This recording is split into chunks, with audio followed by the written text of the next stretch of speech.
എല്ലാവർക്കും നമസ്കാരം. ഞാൻ ഡോക്ടർ സിദ്ധാർത്ഥൻ. ധനോർമ്മകളുടെ പുതിയ അധ്യായത്തിലേക്ക് ഏവർക്കും സ്വാഗതം. ഞാൻ നേരത്തെ പറഞ്ഞിട്ടുണ്ടല്ലോ, ഞാൻ ഹെൽത്ത് സർവീസിലാണ് വർക്ക് ചെയ്തിരുന്നത്. ഏകദേശം 20 വർഷത്തോളം ഹെൽത്ത് സർവീസിൽ വർക്ക് ചെയ്തു. കൂടുതലും അഡ്മിനിസ്ട്രേറ്റീവ് വിങ്ങിലാണ്, ഹെൽത്ത് സർവീസിൻ്റെ അഡ്മിനിസ്ട്രേറ്റീവ് വിങ്ങിലാണ് വർക്ക് ചെയ്തിട്ടുള്ളത്. അപ്പോൾ അഡ്മിനിസ്ട്രേഷനുമായിട്ട് ബന്ധപ്പെട്ട കാര്യങ്ങളാണ് ഞാനിന്നിവിടെ പറയാൻ ഉദ്ദേശിക്കുന്നത്. ഈ 20 വർഷത്തെ എൻ്റെ അഡ്മിനിസ്ട്രേറ്റീവ് വിങ്ങിലുള്ള പ്രവർത്തനത്തിൽ ഞാൻ പഠിച്ച ചില കാര്യങ്ങളാണ് ഇവിടെ പറയാൻ ഉദ്ദേശിക്കുന്നത്. അതുകൂടാതെ ഞാൻ അതിൻ്റെ എക്സാമ്പിളായിട്ട് ഞാൻ ചെയ്തിട്ടുള്ള ചില പ്രവൃത്തികളെക്കുറിച്ച് ഞാൻ ഇവിടെ പറയുന്നുണ്ട്. ഈ അഡ്മിനിസ്ട്രേഷൻ വിങ് എന്ന് പറഞ്ഞെങ്കിൽ ശരിക്കും തന്നെ ഒരു ആർട്ടാണ് ശരിക്കും എൻ്റെ അഭിപ്രായത്തിൽ. അതായത് നമ്മളൊരു കല എന്ന് വേണമെങ്കിൽ പറയാം. അത് നമ്മളൊരു പാഷനായിട്ട് എടുക്കുകയാണെങ്കിൽ, നമ്മളുടെ ജോലി ഒരു പാഷനായിട്ട് എടുക്കുകയാണെങ്കിൽ ശരിക്കും നമുക്കത് രസകരമായിട്ട് മുന്നോട്ട് കൊണ്ടുപോകാൻ സാധിക്കും.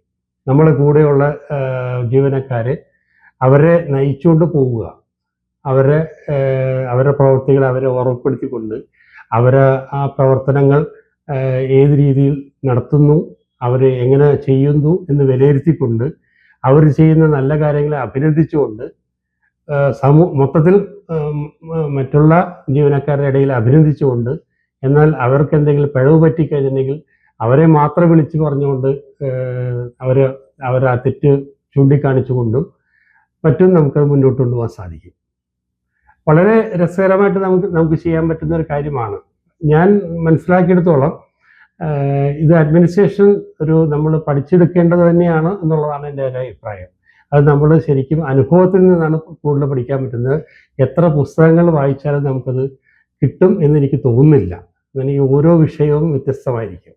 നമ്മൾ അഭിമുഖീകരിക്കുന്ന ഓരോ വിഷയവും വ്യത്യസ്തമായിരിക്കും. എൻ്റെ അഭിപ്രായത്തിൽ നമ്മളുടെ സർക്കാർ ജീവനക്കാരെ 3 തരത്തിൽ ഡിവൈഡ് ചെയ്യാം. അതായത് 3 വിഭാഗങ്ങളായിട്ട് തിരിക്കാം. അതായത് നമ്മളൊരു കാര്യം പറഞ്ഞു, ഒരു ഫയൽ എടുക്കാൻ പറഞ്ഞു, ഒരു സർക്കാർ ജീവനക്കാരോട് ഒരു ഓഫീസർ എന്ന നിലയിൽ ഞാൻ പറഞ്ഞു, എനിക്ക് ഒരു ഫയൽ കൊണ്ടുവരണം, ഇന്ന ഫയൽ കൊണ്ടുവന്ന് തരണം എന്ന് പറയുന്നു. അപ്പോൾ ആ ആദ്യത്തെ 10%, സർക്കാർ ജീവനക്കാർ 100 പേരുണ്ടെങ്കിൽ ആദ്യത്തെ 10 പേർ ഉള്ള ആൾക്കാർ എങ്ങനെയെങ്കിലും ഒരു ജോലി ചെയ്യാതിരിക്കുക എന്നുള്ള രീതിയിൽ ഒരു മനോഭാവം ഉള്ളവരായിരിക്കും. അവർക്ക് ജോലി ചെയ്യാനേ താല്പര്യം ഉണ്ടാവില്ല. അപ്പോൾ എങ്ങനെയെങ്കിലും ആരെങ്കിലും ഒരു ജോലി ഏർപ്പാടാക്കി കഴിഞ്ഞാൽ, പറഞ്ഞു കഴിഞ്ഞാൽ അതിൽ നിന്ന് എങ്ങനെയെങ്കിലും ഒഴിവാക്കുക എന്ന രീതിയിൽ ചിന്തിക്കുന്നവരായിരിക്കും.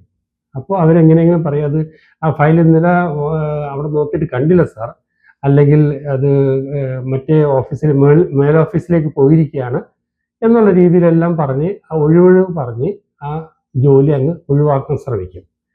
രണ്ടാമത്തെ രീതിയിലുള്ള ആൾക്കാരെന്താണെന്ന് വെച്ചിട്ടുണ്ടെങ്കിൽ, അവരാ കൃത്യമായിട്ട് ആ ഫയൽ പോയി എടുത്തുകൊണ്ട് നമുക്ക് തരും. അത് ഏകദേശം 80% ആൾക്കാരുണ്ടാവും. നേരത്തെ 10% ഇത് 80% ആൾക്കാർ അങ്ങനെ തന്നെ ആയിരിക്കും. അടുത്ത 10% ആൾക്കാരെന്ന് പറഞ്ഞെങ്കിൽ ഈ ഫയൽ എടുത്തുകൊണ്ട് തരികയും ചെയ്യും.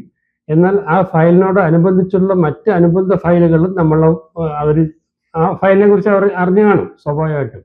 അപ്പോൾ ആ ഫയലിനോട് അനുബന്ധിച്ചുള്ള മറ്റ് ഫയലുകളും അവർ നമുക്ക് ഒന്നും തരും.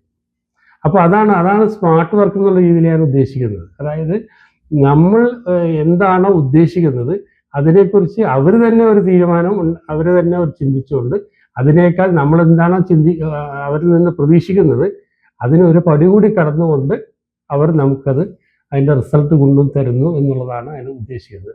ഇതൊരു 10% ആൾക്കാരിൽ കാണുന്നൊരു പ്രത്യേകതയാണ്.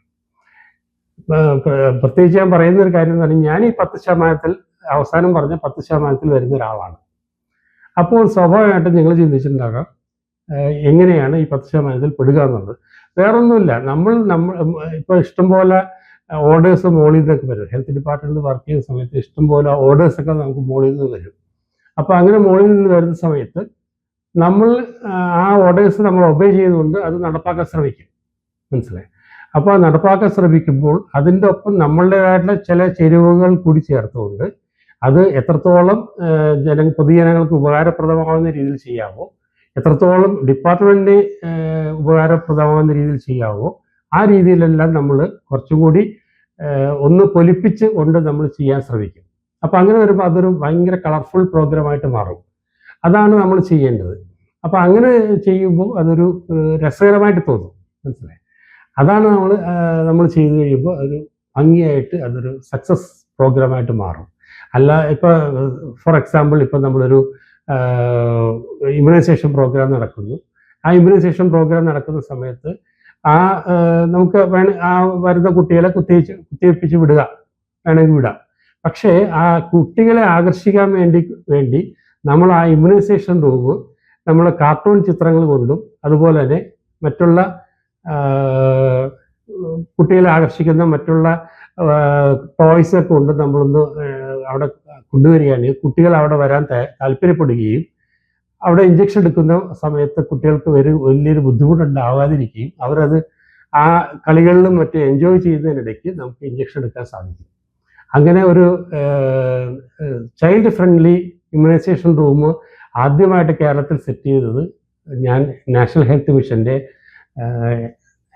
ജില്ലാ പ്രോഗ്രാം മാനേജറായി കണ്ണൂരിൽ വർക്ക് ചെയ്യുമ്പോഴാണ് ചൈൽഡ് ഫ്രണ്ട്ലി ഇമ്മ്യൂണൈസേഷൻ റൂം. അതായത് അതിൽ നിറയെ ഈ കാർട്ടൂൺ കഥാപാത്രങ്ങളായിട്ടുള്ള മിക്കി മൗസ്, ഡൊണാൾഡ് അങ്ങനെയുള്ള കഥാപാത്രങ്ങളൊക്കെ ഉണ്ടായിരുന്നു.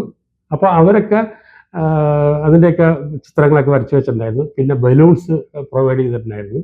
പിന്നെ ചെറിയ ചെറിയ ടോയ്സൊക്കെ അങ്ങനെ പ്രൊവൈഡ് ചെയ്തിട്ടുണ്ട്. അപ്പോൾ കുട്ടികൾ വരുന്നു, കുട്ടികൾ കളിക്കുന്നു. അപ്പോൾ അതിനിടയ്ക്ക് നമ്മൾ കുത്തിവെപ്പ് എടുക്കുന്നു. അപ്പോൾ അങ്ങനെ വരുന്ന സമയത്ത് ഇഷ്ടംപോലെ കുട്ടികൾക്ക് വരാനുള്ള ഒരു താല്പര്യം ഉണ്ടാവും. കുട്ടികൾ തന്നെ പറയും കുത്തിവെക്കാൻ എന്നുള്ള രീതിയിൽ. ആ രീതിയിൽ നമുക്കത് സക്സസ് ആക്കാൻ സാധിക്കും. അപ്പോൾ അങ്ങനെ ഉള്ള ആദ്യമായിട്ട് നമ്മൾ ചെയ്തത് കണ്ണൂരാണ്. ഞാൻ ജില്ലാ പ്രോഗ്രാം മാനേജറായിരിക്കുമ്പോഴാണ് കണ്ണൂരാണ് ചെയ്തത്. അപ്പോൾ ആ രീതിയിൽ നമുക്ക് ഓരോ പ്രോഗ്രാമും നമുക്ക് കളർഫുൾ ആക്കാനായിട്ട് നമുക്ക് സാധിക്കും, മനസ്സിലായി. അങ്ങനെ നമ്മളൊരു പാഷനായിട്ട് നമ്മുടെ ഈ നമ്മളുടെ ജോലിയെ കണ്ടുകൊണ്ട് നമ്മളുടെ കൂടെയുള്ള ആൾക്കാരെയൊക്കെ നയിച്ചുകൊണ്ട് നമുക്കിത് പോവുകയാണെങ്കിൽ വളരെ രസകരമായിട്ട് ചെയ്യാൻ സാധിക്കും ഓരോരോ കാര്യങ്ങളും. വേറെ എക്സാമ്പിളോട് പറഞ്ഞുതരാം. ആദ്യമായിട്ട് സർക്കാർ സർവീസിൽ ആദ്യമായിട്ട് സ്ത്രീകളെ ആദരിക്കുന്ന ഒരു പരിപാടി ആദ്യം ചെയ്തത് ഞാൻ നാഷണൽ ഹെൽത്ത് മിഷൻ്റെ ജില്ലാ പ്രോഗ്രാം മാനേജറായിട്ട് കണ്ണൂരിരിക്കുമ്പോഴാണ്. അതിൽ അന്താരാഷ്ട്ര വനിതാ ദിനത്തിൽ 12 വനിതകളെ ശ്രേഷ്ഠ വനിതാ പുരസ്കാരം നൽകി ആദരിച്ചത് ഞാൻ അങ്ങനെ ഒരു പോസ്റ്റിലിരിക്കുന്ന സമയത്താണ്. അത് ഞാൻ എൻ്റെ PROമാരോടെല്ലാം നിർദ്ദേശം നൽകി, നിങ്ങളുടെ ഓരോ ബ്ലോക്കിൽ നിന്നുള്ള നോമിനേഷൻസ് തരൂ എന്നൊക്കെ പറഞ്ഞ് അതനുസരിച്ച് അവരിൽ നിന്ന് നോമിനേഷൻ സ്വീകരിച്ച് അങ്ങനെ സ്ക്രൂട്ടിനിയൊക്കെ നടത്തി എല്ലാം ചെയ്തിട്ടാണ് കൃത്യമായിട്ട് കൊടുത്തത്. അത് കേരളത്തിൽ ആദ്യമായിട്ട് ഒരു സർക്കാർ സ്ഥാപനം ഇങ്ങനെ വനിതകളെ പുരസ്കാരം നൽകി ആദരിക്കുന്നത് ആദ്യമായിട്ടായിരുന്നു ആ വർഷത്തിൽ. പിന്നീട് പല ഡിപ്പാർട്ട്മെൻറ്റുകളും ചെയ്തിട്ടുണ്ട്, പക്ഷേ ആദ്യമായിട്ട് ചെയ്തത് ഞാൻ ഇരിക്കുമ്പോഴാണ്.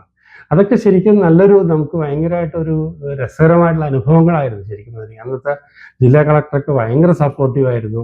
നമുക്കത് ഒത്തിരി അതിനോടനുബന്ധിച്ച് തന്നെ വനിതകളുടെ ഒരു കൂട്ടയോട്ടം, ഏകദേശം 4000 പേര് പങ്കെടുക്കുന്ന ഒരു കൂട്ടയോട്ടമൊക്കെ നമ്മൾ നടത്തി ആ ദിവസം തന്നെ. അത് വളരെ രസകരമായിട്ടുള്ളൊരു പ്രോഗ്രാമായിരുന്നു അത് നടത്തിയത്. അങ്ങനെ ആ രീതിയിലൊക്കെ നമുക്ക് ഓരോരോ കാര്യങ്ങൾ ചെയ്യാൻ സാധിക്കും, മനസ്സിലായി. അപ്പോൾ അതുപോലെ തന്നെ എല്ലാ ഡിപ്പാർട്ട്മെൻറ്റിലും ഇപ്പം ഞാനിതൊരു അഡ്മിനിസ്ട്രേറ്റീവ് പവറിലിരിക്കുന്നതുകൊണ്ട് ചെയ്യാൻ പറ്റുന്നു എന്ന് മാത്രമേ നിങ്ങൾ ചിന്തിക്കരുത്. ഏതൊരു സ്റ്റാഫിനും, അതായത് ഓഫീസേഴ്സിന് മുതൽ ബാക്കി ക്ലർക്സ് ആയാലും ശരി, ജൂനിയർ സൂപ്രണ്ടായാലും ശരി, സൂപ്രണ്ടായാലും ശരി, അല്ലെങ്കിൽ ലേ സെക്രട്ടറി ആയാലും ശരി, അവരവരുടേതായിട്ടുള്ള രീതിയിൽ അവരവരുടെ ജോലി വളരെ രസകരമായിട്ട് ചെയ്യാൻ സാധിക്കും. ഇപ്പോൾ ഒരു ക്ലർക്കുമാരുടെ അടുത്തായിരിക്കും എല്ലാ ഫയലുകളിലെയും ലിസ്റ്റ് ഉണ്ടാവുക, എവിടെയാണ് ഫയൽ ഉണ്ടാവുക എന്നുള്ളത് ഈ ക്ലർക്കുമാർക്കും അതുപോലെ തന്നെ ഓഫീസ് അസിസ്റ്റന്റിനായിരിക്കും അറിയാൻ പറ്റുക. അപ്പോൾ അതൊക്കെ നമ്മൾ ആ ഫയൽ ചോദിക്കുന്ന സമയത്ത് അത് കൃത്യമായിട്ട് നമ്മളുടെ കയ്യിൽ എത്തിച്ചു തരികയും അത് വേണ്ട വിധത്തിൽ നടപടികളിലേക്ക് കൊണ്ടുപോകാനും അവരെ കൊണ്ടൊക്കെ സാധിക്കും. അത് ഞാൻ പറയുന്നത് ഏത് കാറ്റഗറി സ്റ്റാഫിനും അതങ്ങനെ ചെയ്യാൻ സാധിക്കും എന്നുള്ളതാണ് എനിക്ക് പറയാനുള്ളത്. ഇതിനെല്ലാത്തിനും ഉപരിയായിട്ട് ഇതിൻ്റെ ഒരു ഫലം എന്താണെന്ന് വെച്ചിട്ടുണ്ടെങ്കിൽ നമ്മൾ സ്വാഭാവികമായിട്ടും എന്തായാലും റിട്ടയർ ചെയ്തേ പറ്റും, സർക്കാർ സർവീസിൽ റിട്ടയർ ചെയ്തേ പറ്റും. റിട്ടയർ ചെയ്ത് കഴിയുമ്പോൾ നമുക്ക് ഇങ്ങനെയുള്ള കുറേ കാര്യങ്ങൾ നമുക്ക് ഭയങ്കരമായിട്ട് സാറ്റിസ്ഫാക്ഷൻ തരും. അതായത് ഞാൻ സമൂഹത്തിന് വേണ്ടി എന്തെങ്കിലുമൊക്കെ ചെയ്തു എന്നുള്ള രീതിയിൽ നമുക്ക് ഒത്തിരി സാറ്റിസ്ഫാക്ഷൻ തരുന്ന കാര്യമാണ്. വെറുതെ ഒരു ഒപ്പിടുന്ന ഒരു ഓഫീസറായിട്ട് മാറാനോ ഒരു ഒപ്പിടുന്ന ഒരു ക്ലർക്കായിട്ട് മാറാനോ ചെയ്യാതെ നമ്മളുടേതായിട്ടുള്ള ഇൻവോൾവ്മെന്റ് ആ ഒരു പ്രോഗ്രാമിൽ, ആ ഒരു പ്രവൃത്തിയിൽ കൊണ്ടുവരികയാണെങ്കിൽ ഭയങ്കര രസകരമായിട്ട് നമുക്ക് ഓഫീസ് കൊണ്ടുപോകാൻ സാധിക്കും എന്നുള്ളതാണ് എനിക്ക് പറയാനുള്ളത്. ഇത്രയും പറഞ്ഞുകൊണ്ട് ഞാൻ ഇത് നിർത്തുകയാണ്. ഒരു കാര്യം കൂടി പറഞ്ഞോട്ടെ, എൻ്റെ ചാനൽ സബ്സ്ക്രൈബ് ചെയ്യാൻ മറക്കരുത്. സബ്സ്ക്രൈബ് ചെയ്യുക, ബെല്ലൈക്കൺ അമർത്തുക, നമ്മളെ കമൻറ്റ് ചെയ്യുക, ഷെയർ ചെയ്യുക. എങ്കിൽ മാത്രമേ കൂടുതൽ ഇങ്ങനെ പ്രോഗ്രാംസ്, ഇങ്ങനെ ഓരോ വിഷയവുമായിട്ട് എനിക്ക് നിങ്ങളുടെ മുന്നിൽ വരാൻ ഒരു പ്രചോദനമാവുകയുള്ളൂ എന്ന് ഒരിക്കൽ കൂടി ഓർമ്മിപ്പിച്ചുകൊണ്ട് നിർത്തുന്നു. നന്ദി, നമസ്കാരം.